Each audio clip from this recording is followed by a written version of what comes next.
ngan isa ka tanker ang baga nagbunggo ay didi may tunga late. Ayun nasagi yung Tacloban to Limon Ormoc vice versa na minibus at malamang ito yung tanker na ito yung nakasagi sa kanya.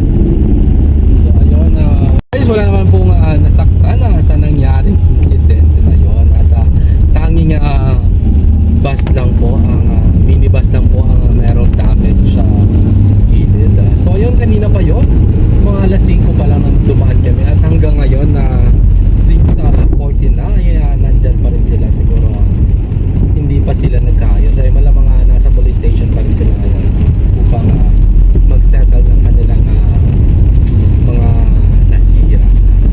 So ayun, maraming salamat po sa pakikinig at ito nga po pala yung likod Mr. Romero sa pala naghuhula. Good evening everyone. Good evening everyone.